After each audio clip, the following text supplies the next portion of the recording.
So I wanted to tell a story that that really obsessed me when I was writing my new book, and it's a story of something that happened 3,000 years ago when the kingdom of Israel was in its infancy. And it takes place in an area called the Shephelah in what is now Israel. And the reason the story obsessed me is that I thought I understood it, and then I went back over it and I realized that I didn't understand it at all. Ancient Palestine had along its eastern border, there's a mountain range, still same is true of Israel today, and in the mountain range are all of the ancient cities of that region. So Jerusalem, Bethlehem, Hebron. And then there's a coastal plain right along the Mediterranean where Tel Aviv is now.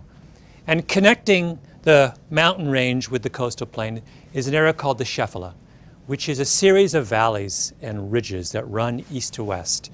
And you can follow the Shephelah, go through the Shephelah to get from the coastal plain to the mountains. And the Shephelah, if you've been to Israel, you'll know it's just about the most beautiful part of Israel. It's gorgeous with forests of oak and wheat fields and vineyards. But more importantly, though, in the history of that region, it's had a real strategic function. And that is, it is the means by which hostile armies on the coastal plain find their way, get up into the mountains and threaten those living in the mountains. And 3,000 years ago, that's exactly what happens. The Philistines, who are the biggest of enemies of the kingdom of Israel, are living in the coastal plain. They're originally from Crete. They're a seafaring people. And they may start to make their way through one of the valleys of the Shephelah up into the mountains, because what they want to do is occupy the highland area right by Bethlehem and split the kingdom of Israel in two. And the kingdom of Israel, which is headed by King Saul, obviously catches wind of this, and Saul brings his army down from the mountains, and he confronts the Philistines in the valley of Elah, one of the most beautiful of the valleys of the Shephelah. And the Israelites dig in along the northern ridge, and the Philistines dig in along the southern ridge, and the two armies just sit there for weeks and stare at each other because they're deadlocked. Neither can attack the other, because to attack the other side, you've got to come down the mountain into the valley and then up the other side, and you're completely exposed. So finally, to break the deadlock, the Philistines send their mightiest warrior down into the valley floor, and he calls out and he says to the Israelites, "Send your mightiest warrior down, and we'll have this out, just the two of us." This was a tradition in ancient warfare called single combat. It was a way of settling disputes without incurring the bloodshed of a major battle. And the Philistine who's sent down, their mighty warrior, is a giant. He's 6'9". He's outfitted head to toe in this glittering bronze armor. And he's got a sword, and he's got a javelin, and he's got a spear. He is absolutely terrifying. And he's so terrifying that none of the Israelite soldiers want to fight him. It's a death wish, right? There's no way they think they can take him. And finally, the only person who will come forward is this young shepherd boy. And he goes up to Saul and he says, "I'll fight him." And Saul says, "You can't fight him. That's ridiculous. You're this kid. This is this mighty warrior." But the shepherd is adamant. He says, no, you don't understand. I have been defending my flock against lions and wolves for years. I think I can do it. And Saul has no choice. He's got no one else who's come forward. So he says, "All right." And then he turns to the kid and he says, "But you've got to wear this armor. You can't go as you are." So he tries to give the shepherd his armor, and the shepherd says no. He says, I can't wear this stuff. The biblical verse is, I cannot wear this, for I have not proved it. Meaning, I've never worn armor before. You've got to be crazy. So he reaches down instead on the ground and picks up 5 stones and puts them in his shepherd's bag and starts to walk down the mountainside to meet the giant. And the giant sees this figure approaching and calls out, "Come to me so I can feed your flesh to the birds of the heavens and the beasts of the field," right? He issues this kind of taunt towards this person coming to fight him. And the shepherd draws closer and closer, and the giant sees that he's carrying a staff. That's all he's carrying, right? Instead of a weapon, just this shepherd's staff. And he says, he's insulted. "Am I a dog that you would come to me with sticks?" Right? And the shepherd boy takes one of his stones out of his pocket, puts it in his sling, and whirls it around and lets it fly, and it hits the giant right between the eyes, like right here in his most vulnerable spot. And he falls down either dead or unconscious. And the shepherd boy runs up and takes his sword and cuts off his head.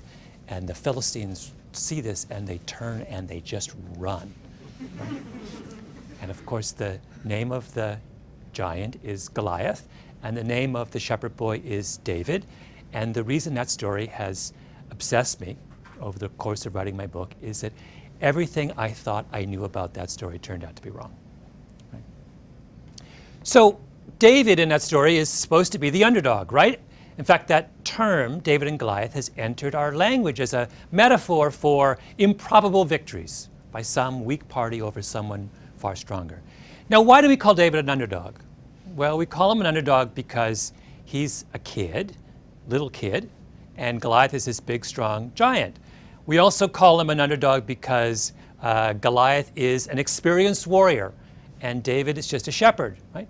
But most importantly, we call him an underdog because all he has is that Goliath is outfitted with all of this modern weaponry, right? This glittering coat of armor and a sword and a javelin and a spear, and all David has is this sling. Well, let's start there with the phrase, all David has is this sling, because that's the first mistake that we make. In ancient warfare, there are three kinds of warriors. There's cavalry, men on horseback and with chariots. There is heavy infantry, which are foot soldiers, armed foot soldiers with swords and shields and some kind of armor. And there is artillery. And artillery are archers, but more importantly, slingers. And a slinger is someone who has a leather pouch with two long cords attached to it. And they put a projectile, either a rock or a lead ball, inside the pouch. And they whirl it around like this. And they let one of the cords go. And the effect is to send the projectile forward towards its target. Right? That's what David has. And it's important to understand that that sling is not a slingshot. It's not this, right? It's not a child's toy. It's, in fact, an incredibly devastating weapon. When David whirls it around like this, he's turning the sling around probably at 6 or 7 revolutions per second. And that means that when the rock is released, it's going forward really fast, probably 35 meters per second. That's substantially faster than baseball thrown by even the finest of baseball pitchers. More than that, the stones in the Valley of Elah were not normal rocks. They were barium sulfate, which are rocks twice the density of normal stones. If you do the calculations on the stopping power of the rock fired from David's sling, it's roughly equal to the stopping power of a 45 millimeter handgun, right? This is an incredibly devastating weapon. Accuracy, we know from historical records that slingers experienced slingers could hit and maim or even kill a target at distances of up to 200 yards. From medieval tapestries, we know that slingers were capable of hitting birds in flight. They're incredibly accurate, right? When David lines up, and he's not 200 yards away from Goliath, he's quite close to Goliath. When he lines up and fires that thing at Goliath, he has every intention and every expectation of being able to hit Goliath at his most vulnerable spot between his eyes. If you go back over the history of ancient warfare, you will find time and time again that slingers were the decisive factor against infantry in one kind of battle, against heavy infantry in one kind of battle or another. So what's Goliath? He's heavy infantry. And his expectation when he challenges the Israelites to a duel is that he's going to be fighting another heavy infantryman, right? When he says, "Come to me that I might feed your flesh to the birds of the heavens and the beasts of the field," the key phrase is "come to me." Come up to me, because we're going to fight hand to hand like this. Saul has the same expectation. David says, "I want to fight Goliath," and Saul tries to give him his armor because Saul is thinking, oh, when you say fight Goliath, you mean fight him in hand-to-hand combat, infantry on infantry. But David has absolutely no expectation. No, he's not going to fight him that way. Why would he? He's a shepherd. He's spent his entire career using a sling to defend his flock against lions and wolves. That's where his strength lies. So here he is, this shepherd, experienced in the use of a devastating weapon, up against this lumbering giant, weighed down by 100 pounds of armor and these incredibly heavy weapons that are useful only in short-range combat. Goliath is a sitting duck. He doesn't have a chance, right? So why do we keep calling David an underdog, and why do we keep referring to his victory as improbable? It's a second piece of this that's important. It's not just that we misunderstand David and his choice of weaponry. It's also that we profoundly misunderstand Goliath. Goliath is not what he seems to be. There's all kinds of hints of this in the biblical text. Things that are, in retrospect, are quite puzzling and don't square with his image as this mighty warrior. So to begin with, the Bible says that Goliath is led onto the valley floor by an attendant. Now that is weird, right? Here is this mighty warrior challenging the Israelites to one-on-one combat. Why is he being led by the hand by some, young boy, presumably, to the point of combat? Secondly, the Bible story makes special note of how slowly Goliath moves. Another odd thing to say when you're describing the mightiest warrior known to man at that point, right? And then there's this whole weird thing about how long it takes Goliath to react to the sight of David.